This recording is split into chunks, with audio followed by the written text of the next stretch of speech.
אני אדם קטן, אבל הפכתי אותך לכלב שלי. זה המנהל של התיאטרון שלנו, תיאטרון גשר. היית מאמינה שאחרי 20 שנה יהיה לנו בניין ואת מנהל של התיאטרון? חשבנו שכולם מחכים לנו פה, וזה לא היה ממש ככה. אף אחד לא. אף אחד לא חיכה לנו, אף אחד לא רצה את התיאטרון הזה, ואנחנו חשבנו, אנחנו עכשיו נגיע כמו משיח, ועכשיו ישתנה פה העולם, ואנחנו כמו נביא לי פה משהו חדש. אנחנו הבאנו משהו חדש, לא כולם שמו לב.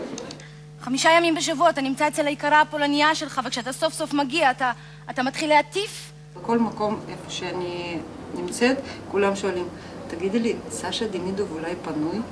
אז אני אומרת, לכולם יש לי אותה תשובה. גניאל. תעמדו בתור. יש תור ארוך. שפינוזה אמר פעם, אלוהים עושה ככל יכולתו, גם אני. אנחנו נמצאים עכשיו בהר המנוחות בירושלים, איפה שנמצא הקבר של בעל הסולם.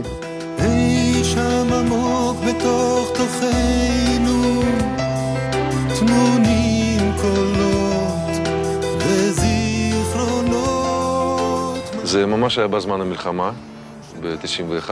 אני הייתי במצב לא טוב, זה חודש וחצי אחרי שעליתי. כאילו, החלטה כזאת, לעבור ממדינה למדינה ופה מלחמה. ואני קורא עיתונים שם בחדר, עיתונים שישנים ברוסית. ויש שם איזו כתבה על קבלה, שזה דבר יהודי, לא ידעתי, כי חוכמה בלי חסדים אינה מהירה.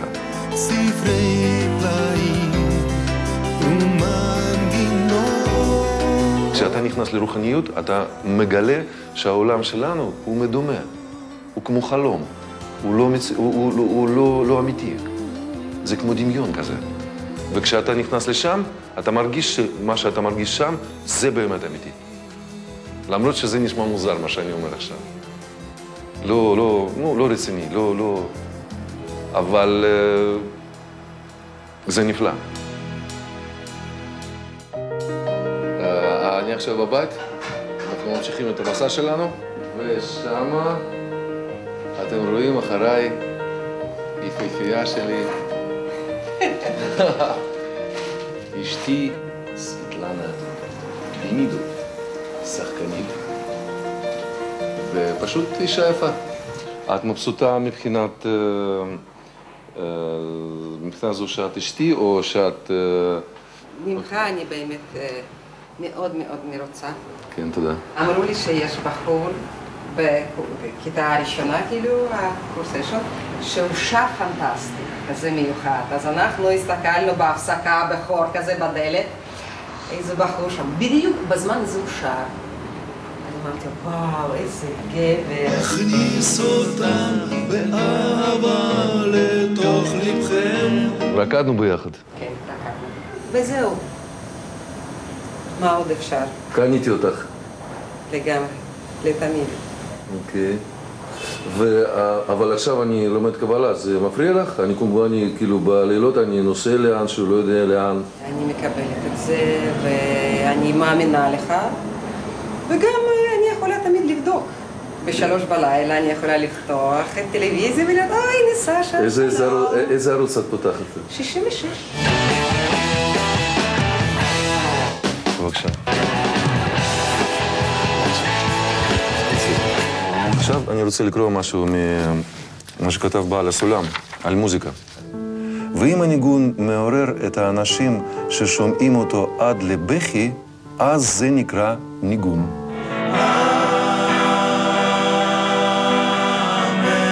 זהו, אנחנו נכנסים לאירוע, כנס קבלה, 6,000 אנשים באים לכאן. חלקים של השלם. עם ישראל צריך לקום. בגלל זה באים אנשים מחו"ל שתומכים בזה. זה מאוד מעניין.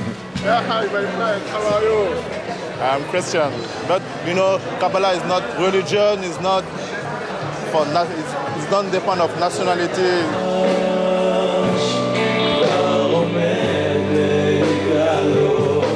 כל אחד שלם פה איזה חלק. זה עולה כסף להיכנס לאירוע? כן, כן, עולה כסף. כמה עולה? 150 שקל. יום. תראה, אני הרבה שנים מחפש גם אני איזה דרך, ופתאום דרך הקבלה ודרך הרב אתה מבין שאתה לא צריך לוותר על האגו, כי אי אפשר לוותר עליו, אתה צריך לרתום אותו לטובת הכלל. להרגיש חושך זה דבר טוב, שלב אחד לפני הגילוי. מה נשמע? שאני פה נשמע הרבה יותר טוב מכל דבר אחר. חברים שלך, איך הם מתייחסים לזה שאתה לומד קבלה? בהתחלה להם מאוד מוזר, היום זה שלב מאוד יפה שזה כבר הפך לשגרה. או מאיר פחות. טוב, אנחנו סיימנו את המסע שלנו, את הימים האחרונים. ראיתם אותי בחיים הגשמיים שלי וחיים הרוחניים. אל תשכחו שנתינה נותנת הרבה יותר מקבלה. הנה מה טוב, שבת אחים גם יחד. לי, לי, לי, לי, לי, לה, לה, לה, לי, לי, לי, לה, לה, לה, לה, לי, לי, דו, דו, דו, דו, דו, דו.